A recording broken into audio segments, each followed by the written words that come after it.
நம்ம எதுக்காக தயிர் சேர்க்குறோன்னா நம்ம வந்துட்டு நல்லா மட்டன் வந்துட்டு நல்லா சாஃப்டாக இருக்கும், நல்லா ஸ்மூத்தாகவும் இருக்கும். அதுக்காக தான் வந்துட்டு நம்ம தயிர் ஆட் பண்ணுறோம். இந்த ஸ்டேஜில் வந்து மஞ்சள்தூள் 1/4 டீஸ்பூன், மிளகாய்த்தூள் 2 ஸ்பூன், மல்லித்தூள் 4 ஸ்பூன், காஷ்மீர் சில்லி பவுடர் வந்து சேர்த்துக்குங்க.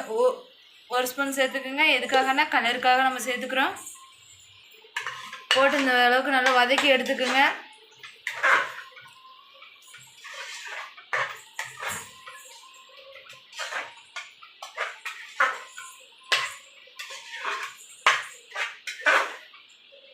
ஸ்டேஜில் வந்து உப்பு காரம் கரெக்டாக இருக்கான்னு பார்த்துக்குங்க.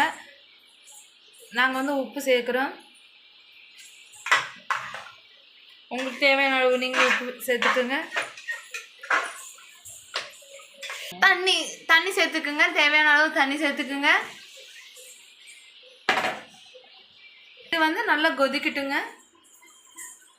ஒரு தட்டு போட்டு மூடி வச்சுக்கோ. நம்ம நல்லா கொதிக்க விடணும்.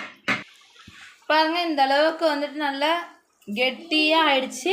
இந்த அளவுக்கு நல்லா கொதி விடணும். பாருங்கள், கெட்டியாக இருக்குங்களா கிரேவி, இந்த மாதிரி கெட்டியாக இருக்குது. இந்த ஸ்டேஜில் வந்துட்டு நம்ம வந்துட்டு தேங்காய் அரைச்சி வச்சுருக்கோம் பார்த்தீங்களா, அந்த பேஸ்ட்டை வந்து நம்ம ஆட் பண்ணிக்கணும். தேங்காவையும் நம்ம வந்துட்டு இந்த அளவுக்கு ஆட் பண்ணிட்டு நல்லா கலந்து விட்டுக்கோங்க. கலந்து விட்டுக்கிட்டிங்கன்னா நம்மளுக்கு ஈஸியான கிரேவி நல்லா பாருங்கள், ஈஸியான கிரேவி கிடைக்கும். நல்லா சூப்பராக எம்மியாக டேஸ்டியாக இருக்கும். பாருங்கள், இந்த அளவுக்கு நல்லா கலந்து விட்டுக்குங்க.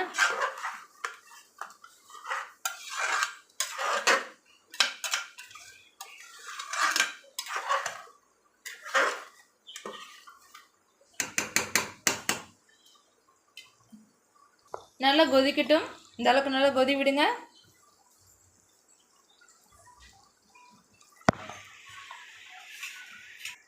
இப்போ வந்து நல்லா கொதிச்சிருச்சா, இதுக்கப்புறம் வந்துட்டு நம்ம அரைச்சி வச்சுருக்கோம் பார்த்திங்களா, இந்த பவுடரையும் சேர்த்துக்கணும். இதை சேர்த்துக்கிட்டு நல்லா ஒரு கிளறி விடுங்க.